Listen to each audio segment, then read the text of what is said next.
যে আমাদের কেরানীগঞ্জে যদি মহিলা উদ্যোক্তার মধ্যে কেউ থেকে থাকতো সেটা হলো আমাদের চায়না আপা আর হলো খিচুড়ি আপায়। চায়না আপা অতি প্রথম তার বিজনেসটা শুরু করছিল 10 টাকার তেহারি দিয়ে, নাকি আপা? জি ভাইয়া। কেমন আছেন আপনি? জি আলহামদুলিল্লাহ ভালো আছি। আজকে কি ঈদের পরে আজকেই প্রথম আসলেন? জি ঈদের পর আজকেই প্রথম। আজকেই প্রথম। আজকে হ্যাঁ। কি কি জিনিস আনছেন আপনি? আজকে মোরগ পোলাও আনছি, গরুদার সাদা পোলাও আনছি। দোনোটা কি একই রেট? হ্যাঁ একই রেট 100 টাকা করে। 100 টাকা করে। মোরগ পোলাও 100 টাকা, গরুর মাংস 100 টাকা। তো এতদিন পরে বসলেন কারণ কি? মার্কেট বন্ধ ছিল, এই কারণে এতদিন পরে বসলাম।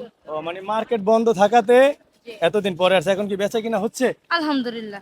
বেচা কিনা এখন ইনশাল্লাহ হচ্ছে। আপনারা যারা যারা গ্রাম থেকে শহরে চলে এসেছেন আপনারা সবাই চলে আসবেন নদীর পাড়ে।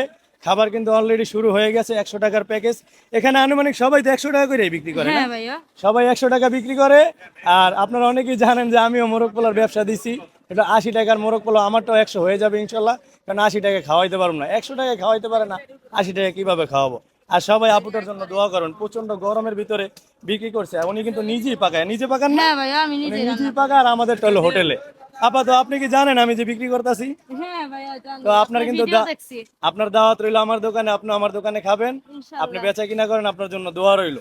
তো ভিডিওটা আজকে এই পর্যন্তই। সবাই ভালো থাকবেন। ভালো খাবার পেতে হলে ফুটপাতের ভিতরে চলে আসবেন নদীর পাড়ে, বুড়িগঙ্গার তীরে।